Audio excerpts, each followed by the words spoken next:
चेहरा नहीं आ रहा। हाँ देखेंगे फिर उसका डिस्चार्ज होता है तो क्या करना है। श्री राम जय राम।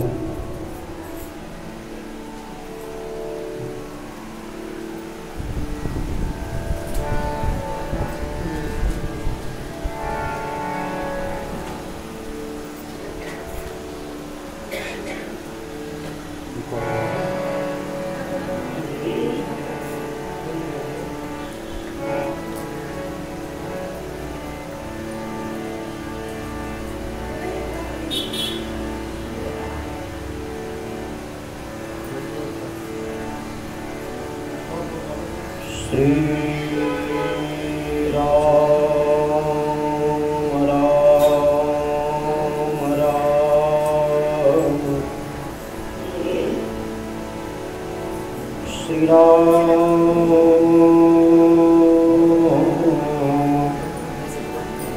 श्री राम राम राम।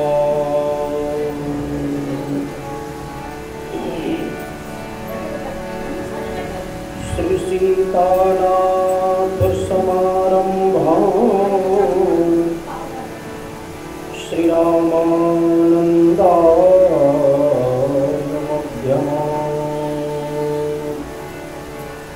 अस्मदाचार्य पर्यन्तां वन्दे गुरु परम्पराम्।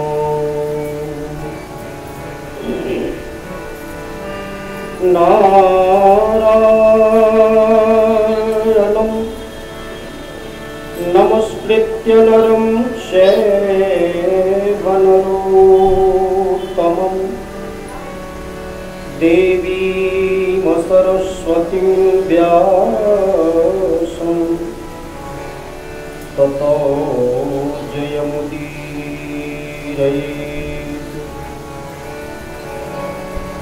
वर्णानां यर्थसङ्घानां रसानां छन्दसामपि मङ्गलानां च कर्तारं वन्दे वाङ्गिनायकम्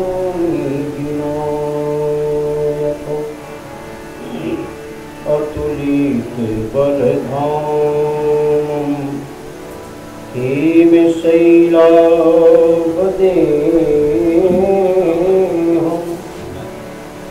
दनुजवन प्रशानुज्ञान नामग्रगण सकलगुणनिधानं वानराणां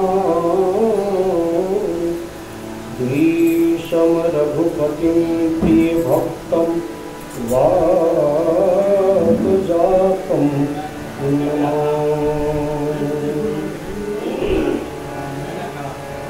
कर्पूरगौरं करुणावतारं संसारसारं भुजगेन्द्रहारं सदा वसन्तं हृदयारविन्दे भवं भवानी सहितं नमामि। भक्ति भक्ति भगवंत गुरु चतुर नाम बपुए इनके पद बंदन किए नाश विघ्न अनेक। मेरो कही नहीं आसरो तुम बिनु श्री रघुराज बाह गहे की राखियो लाज गरीबनी। बार। श्री राम कथा के रसिक वर पवन सूत हनुमान आकर वेगी विराजिए करहु राम गुणगान। आकर वेगी विराजिए करहु राम गुणगान। करहु राम गुणगान। श्री अयोध्यानाथ की बोलिए भक्तवत्सल भगवान की। जगत गुरु श्री रामानंदाचार्य भगवान की। जगत गुरु श्री रामानुजाचार्य भगवान की जय। आदि गुरु श्री शंकराचार्य भगवान की जय। समस्त आचार्य चरण की जय। बोलिए राम रसिया श्री हनुमंतलाल जी महाराज की जय। श्री सपरिकर रामचरितमानस भगवान की। श्री जागवल्लभ जी भरद्वाज जी महाराज की जय। सपरिकर श्री गौरी शंकर भगवान की जय। श्री कागभूषुंडी जी गरुड़ जी महाराज की जय। बोलिए गोस्वामी तुलसीदास जी महाराज की जय। सब संतन की जय। सब भक्तन की जय। जय जय श्री सीताराम। जय जय श्री राधे श्याम। नमः पार्वती पतये हर हर महादेव। श्री राम जय जय राम।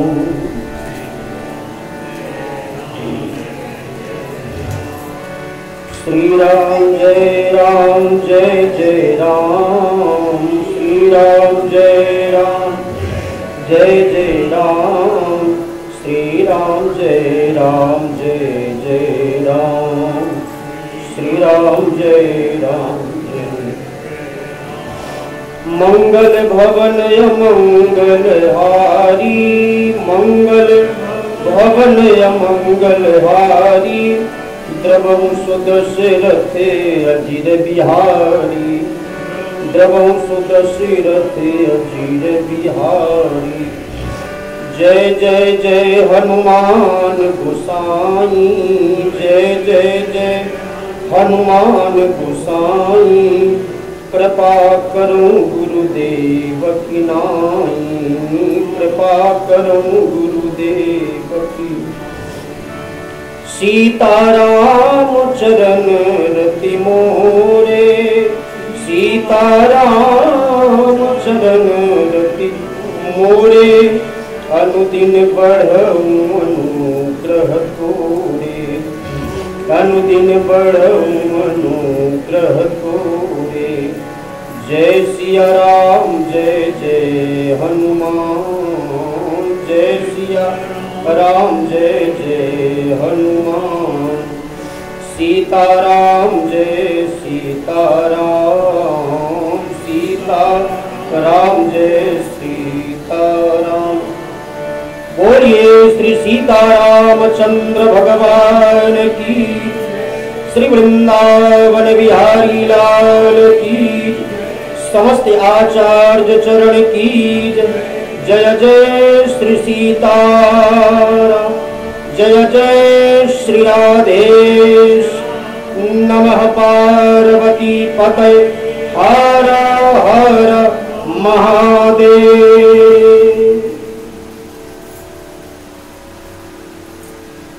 राम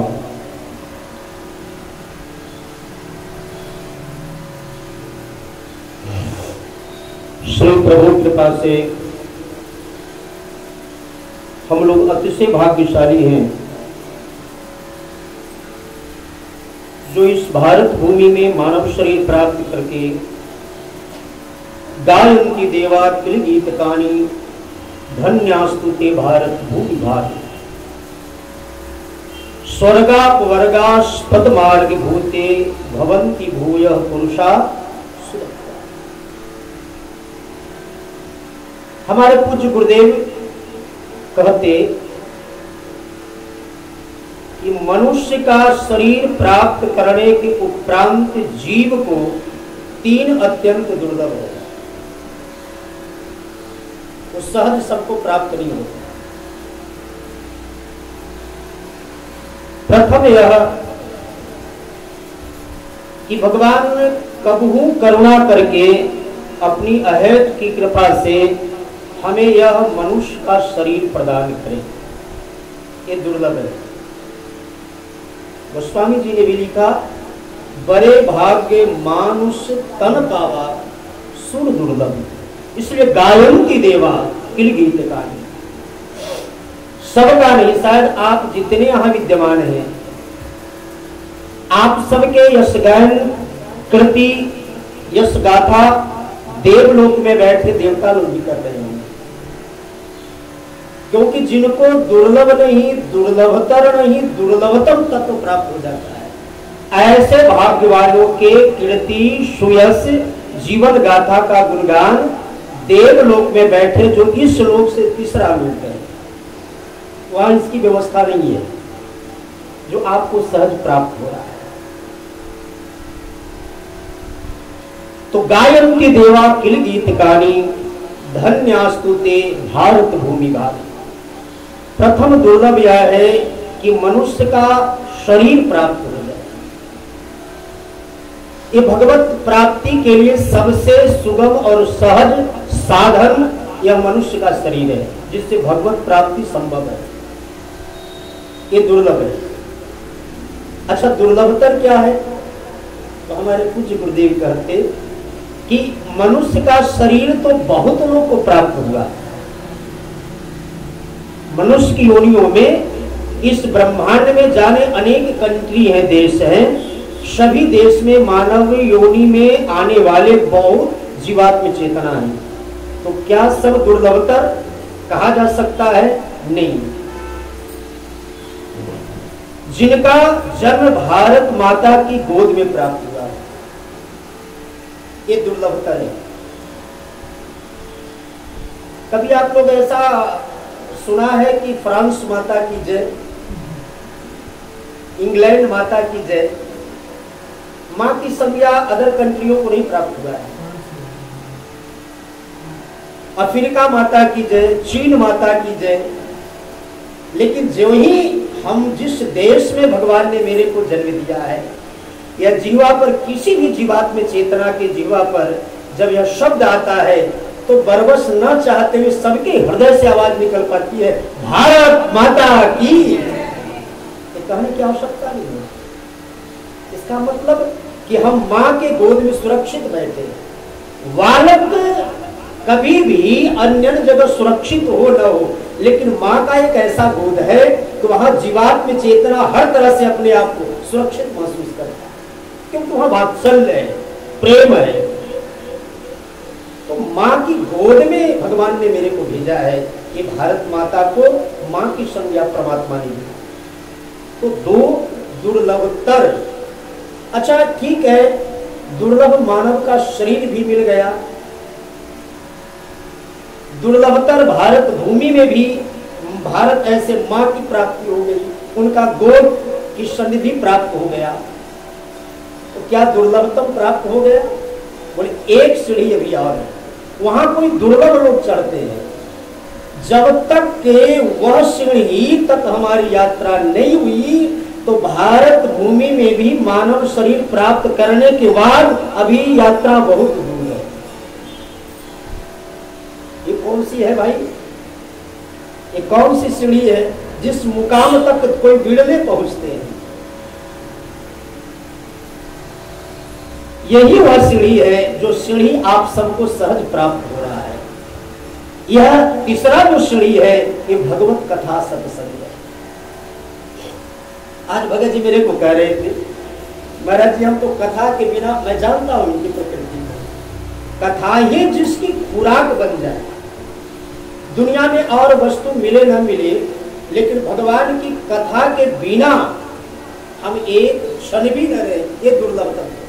फिर कुछ प्राप्त करना बाकी नहीं रह गया। सहज जिसको दुर्लभ मानव शरीर भी भारत भूमि में और दुर्लभतम भगवत कथा सत्संग। अच्छा, सत्संग क्या है?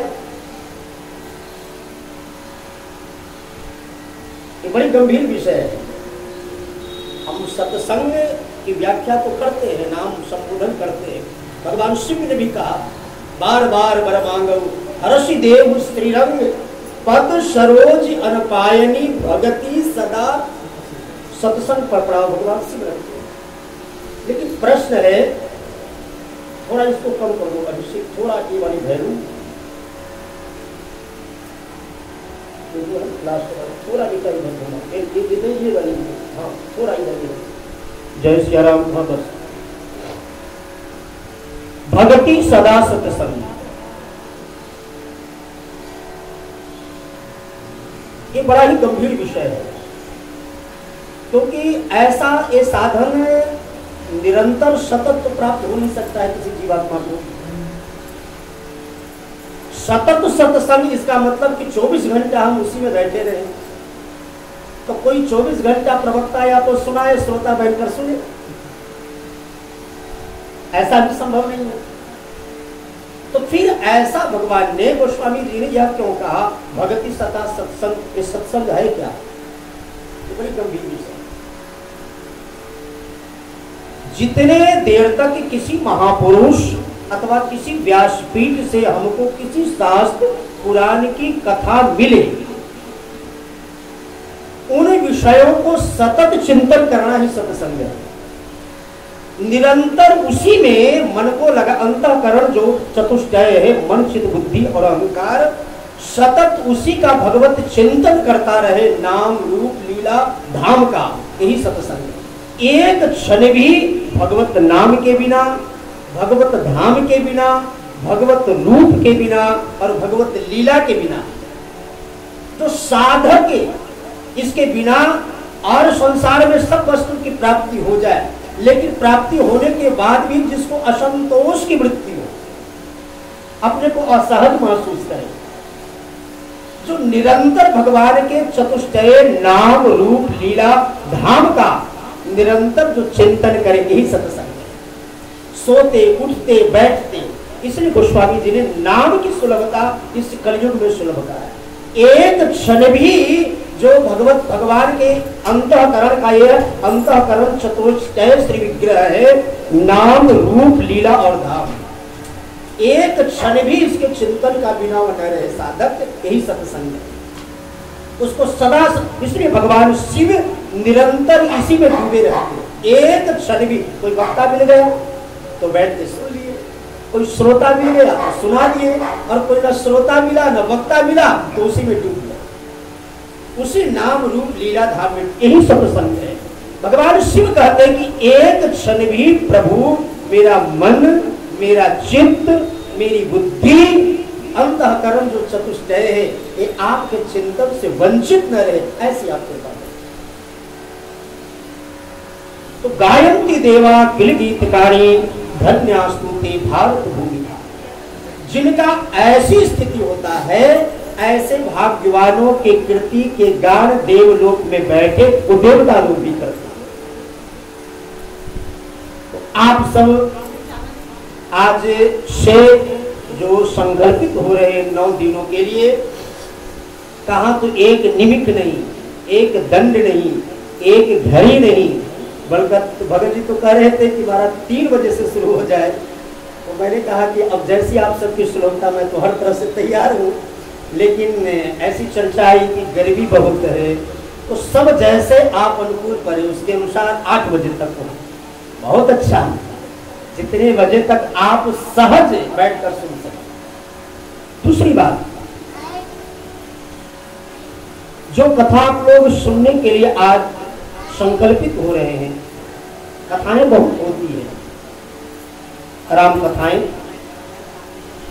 लेकिन गोस्वामी तुलसीदास जी जो रामचरित मानस को प्रतिपादन करके 9 पड़ाव के माध्यम से जो संदेश विश्व को देना चाहते हैं, वो शायद उनका मनोरथ न कहीं अभी अधूरा है, इसलिए 9 पड़ाव दिया। 9 पड़ाव मतलब कि 9 पारायण की कथा, जहां एकक पारायण जहाँ विश्राम हो और वही कथा का विश्राम हो। तो पारायण की कथा कलयुग में मिलना बड़ी दुर्लभ है। बड़ी बड़ी व्यासपीठ से कथाएं होती है, मैं किसी के लिए नहीं करता हूँ, सब अपने अपने जगह पर कथा तो कथा होती है, लेकिन यह जो व्यासपीठ के नवाह पारायण की राम कथा ये बड़ी दुर्लभ है। हमको एकक पारायण की कथा 9 दिनों का मिलता है, इसलिए वर्णा नाम से 9 मानवा प्रयंग जो गोस्वामी जी ने चित्रण किया मानस का, लगभग 120, 19, 120, 19 ये दोहे के व्याख्या है प्रतिदिन का। तो पारायण की कथा क्रम से अगर सुने तो पूरा सांगोपांग राम कथा मिल जाती है, फिर सुनना कुछ बाकी नहीं रहता। क्योंकि माता पार्वती जहां 14 प्रश्न कर रही है, वो प्रश्न का उत्तर संभवतः किसी व्यासपीठ से नहीं मिल पाता है। लोग राम जन्म कराए, राज्याभिषेक कराकर राम कथा होगी, ठीक है, ये भी एक कथा है। तो दास के मन में मैं भी बहुत इस तरह की कथाएं पहले करता। एक अभी मैं जहां से लौट रहा हूं जनकपुर के तरफ से, एक खगड़िया है, वहां एक ही चौपाई की व्याख्या 5 दिनों तक तो लोगों ने कहा महाराज जी केवल इसी विषय को बोलना है, विश्वनाथ पदने हो राम भगत कर लक्षण हो, इसी केवल चौपाई की 5 दिन व्याख्या हो। अभी जनकपुर की यात्रा हो रही है, वहां विषय है हम सब सकल सुकृत के राशि भय जग जन्म जनकपुर वास, इसी की व्याख्या 7 दिन होगी वहां। तो कोई इस तरह का अगर सुनने वाले हैं तो फिर किसी को एक विषय उनको निवेदन किया जाए। लेकिन दास के मन में एक कुछ दिनों से हनुमान जी की प्रेरणा हुई कि अब संकल्पित होकर के व्यासपीठ से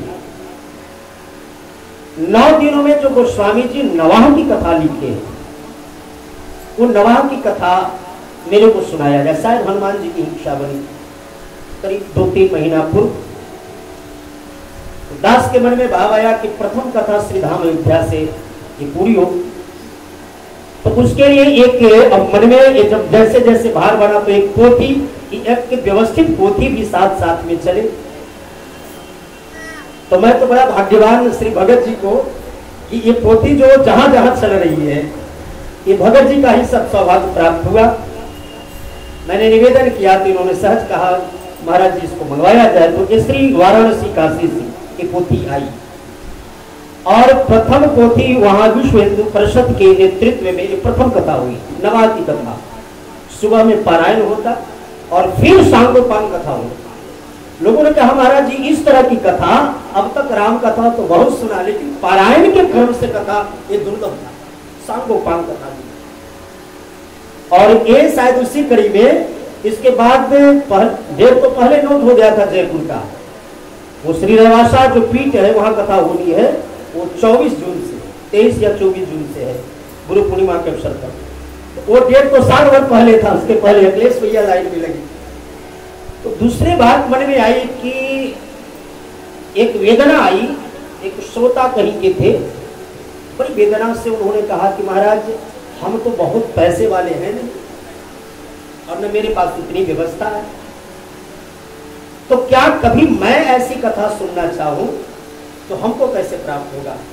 बड़ा पंडाल बनाना पड़ेगा, बड़ी व्यासपीठ की व्यवस्था करनी पड़ेगी, खूब साउंड आदि व्यवस्था करना, लाखों 2 लाख 3 लाख की खर्च पड़ेगी, वो सामर्थ्य नहीं है।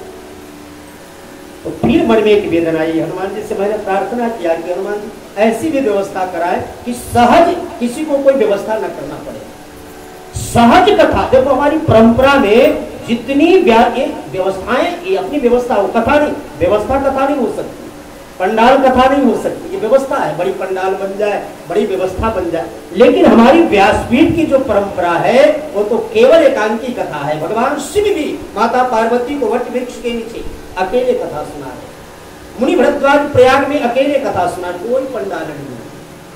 श्री कागभूषुंडी जी वहां अकेले कागजी, श्री गरुड़ जी बैठे, सब पक्षी बैठे, जिनको सुनना आकर बैठे। तो हमारी व्यास की तो परंपरा ही यही है, व्यवस्था को हमने ऐसा लंबा चौड़ा बना दिया है। मैंने कहा कथा हो, शायद 2019 की बात है, हमारे साथ भगत जी और अखिलेश भैया बक्सर गए थे विवाह उत्सव पर। तो हमको खबर नहीं उस समय जब उत्सव विश्राम हुआ तो भगत जी शायद हमको 6000 की 8000 उसको स्मरण नहीं है, वो हमको वहाँ दिए, कोई भगत जी को प्रदान किए होंगे तो हमको सहज दे दिए। तो मैंने सोचा अब इस पैसे को मैं सदुपयोग कहाँ करूँ, तो बड़ा अच्छा मौका हमको मिला। वो गूंज रही थी हमारे कोने में बात वो व्यक्ति का, महाराज जी हम सहज कथा कैसे सुनेंगे। तब तक फैजाबाद एक साउंड वाले दुकान में मैं गया तो ये बॉक्स मुझे दिखाई पड़ा। मैंने कहा भैया इसका ये बताओ। बोले महाराज जी इसमें कोई अलग से व्यवस्था नहीं करना है, न एम्पलीफायर न कोई बॉक्स, केवल लगा दो, चार्ज करा दो और खूब प्रेम से लोग बैठ करके 100 200 500 सुन। ये तो बहुत अच्छी है। कितना दाम है? बोले 8000। और ये माइक, बोले ये माइक महाराज 5000 का मिलेगा। तो 8000 या 6000 7000 मेरे को स्मरण नहीं है। भगत जी 7000 जब याद है तो 7000। तो फिर मैंने 5-6 हजार की व्यवस्था की और ये माइक लेकर के ये पूरी हमारी टीम बन गई साउंड का एक। अब उनको मैंने कहा कथा होगी। इसी क्रम में हमारे अयोध्या में भी श्री बाटी बाबा आए थे, तो उन्होंने भी कहा महाराज जी हमको तो न पंडाल है न इतने पैसे है, कथा कैसे सुने। हमने कथा होगी और कथा पंडाल में नहीं होगी, यही वट वृक्ष के नीचे कथा होगी। तो पिछले वर्ष भी वट वृक्ष के नीचे व्यासपीठ बना, नवाब पारायण विधि से इसी बॉक्स से कथा हुई, यही पोथी यही बॉक्स। और उसके बाद इस बार जो कथा हुई 7 दिन, उस 7 दिनों तक गोस्वामी तुलसीदास जी का ही चरित्र हुआ इस वर्ष उसी वट वृक्ष के नीचे। सभी अयोध्या के संत आकर जितना सुख लिए, पूरे सरजुग जी क्योंकि इतना रमणीक स्थल है, तो पूरे सभी बाग बगीचे में कोई पंडाल नहीं, सब बैठ गए वट वृक्ष के नीचे व्यासपीठ। लोगों ने कहा महाराज जी जो सुख शांति मिली। तो उसी परंपरा में दास के मन में 108 का संकल्प हुआ कि मेरे को 108 इसी नवाह पारायण की विधि से हनुमान जी को कथा सुनानी है। और हनुमान जी जिसको जिसको निमित्त बना लेंगे वो उनको भाग्यवान हो गया कथा सुन लेंगे। तो ये शायद 10वां या 9वां ऐसा है, मेरी को गिनती में नहीं है, डायरी में लिखा होगा क्योंकि सबका डेट नोट है, सबको जो मालूम हुआ। अब इसमें सबको हुआ कि महाराज जी हमको कोई व्यवस्था भी नहीं करना पड़ता, सीधे बॉक्स आ गया और एक छोटी जगह भी व्यवस्था बना लिए और उसके बाद में कथा प्रारंभ हो। इस सहज कथा, तो ये सहज जो कथा है ये विशुद्ध यही कथा है, बाकी व्यवस्था तो व्यवस्था होती है। तो हम लोग 9 दिनों तक, आज प्रथम दिवस थोड़ा विलंब हुआ, 4 बजे से घोषणा पहले हुई थी। अब आप जैसा लोग निश्चित करेंगे उसके अनुसार फिर कल की घोषणा हो जाएगी। उतने बजे से हम लोग समय 8 बजे तक भगत जी बोले हैं, लेकिन आप लोग जैसा कहेंगे उसके अनुसार फिर हम लोग निश्चित करेंगे। सुबह में श्री अखिलेश सुइया के निवास, क्योंकि मैं पारायण हनुमान जी को पहले सुनाता हूँ और वही कथा होती है, तो आज की पारायण लगभग 8 बजे प्रारंभ हुई सुबह और 10:30 बजे हमारे राम को 2.5 घंटा लगा पाठ करने में। 120 दोहे पर आज की ही हर से कामार तब शंकर सहज सुजान, बहुविधि उमही प्रशंस पुनि बोले कृपा निधान। 120 दोहा पर आज का पारायण विश्राम हुआ और कथा भी आज हम लोग 120 दोहे का एक जो पारायण होगा उसी की कथा आप लोगों को नित्य संध्या में मिलेगी। ये बहुत दुर्लभ है राम कथा। तो आज बाल कांड के 120 दोहा में कई प्रसंग आज गोस्वामी जी ने इसको चित्रण किया है, जिसमें वंदना प्रकरण को विशेष महत्व दिया गोस्वामी जी। आप सभी जानते हैं कि पहले रामचरितमानस की पोथी भगवान शिव के द्वारा 100 करोड़ श्लोकों में विरचित हुआ, सतकोटि रामायणम। वो सब समझ नहीं सकते, शायद वो पोथी अब व्यासपीठ पर होती तो सरल बुद्धि वाले की बस की बात नहीं है। व्याकरण का बोध हो संस्कृत को समझने के लिए, संस्कृत में कई ऐसे शब्द होते हैं जिसका अर्थ लगाना थोड़ा कठिन होता है। तो सबसे ज्यादा चिंता अगर किसी को हुई तो हनुमान जी की हुई उस समय, क्योंकि हनुमान जी कथा के बिना एक क्षण को रह ही नहीं सकते। और इसीलिए हमारे पवन सुत बजरंगबली जब वे श्री रघुनाथ जी 11,000 वर्षों की संपूर्ण लीला के बाद संपूर्ण अयोध्या की प्रजाओं को लेकर के जब गुप्तार अभी भी है श्रीधाम अयोध्या जी में, भगवान जहां से अंतर्ध्यान है, एक तिनका तक नहीं छोड़ा, सबको लेकर जब संयुग जी के पवित्र धारा में खड़े हुए तो हनुमान जी सामने खड़े थे। तो हनुमान जी की आंखें बरस पड़ी। राम जी ने कहा, हनुमान, हाँ प्रभु, तुम भी चलना चाहते हो? तो हनुमान जी ने कहा कि प्रभु, हम तो आपके शरणागत हैं, और शरणागत जीव कभी भी स्वामी के समक्ष अपनी भावना को, क्योंकि जेहि विधि प्रभु प्रसन्न मनो, आप ले चलना चाहते हो तो ले चलो, जिसमें आपकी रजा हो मैं तो उसी में हूं राजी। अच्छा, तो अगर मेरी इच्छा से आप चाहते हो तो मेरी इच्छा यह है कि जब तक यह पूरी ब्रह्मांड रहे, जब तक पुनर्मेरा अवतरण इस भूतल पर न हो, तब तक आप साधु संत की तुम रखवाए, मेरे भक्तों की आप रक्षा के लिए आप इसी भूतल पर बने रहे। हनुमान जी की दोनों आंखें भर आई, और हनुमान जी के इस भावुकता को देख करके श्री ठाकुर जी भी रो पड़े, क्योंकि हनुमान जी अत्यंत भगवान के सन्निकट रहने वाले हैं। जैसे हनुमान जी एक क्षण भी भगवान के वियोग को सहन नहीं कर सकते, वैसे श्री ठाकुर जी भी हनुमान जी के वियोग को एक सहन भी क्षण नहीं कर सकते। तो ठाकुर जी भी रो पड़े। हाँ, आज्ञा करूं प्रभु।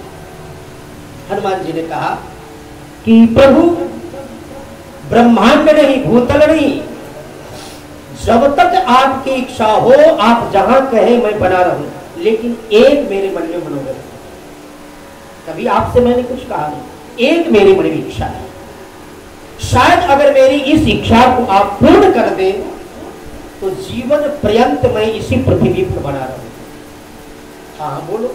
अच्छा हनुमान जी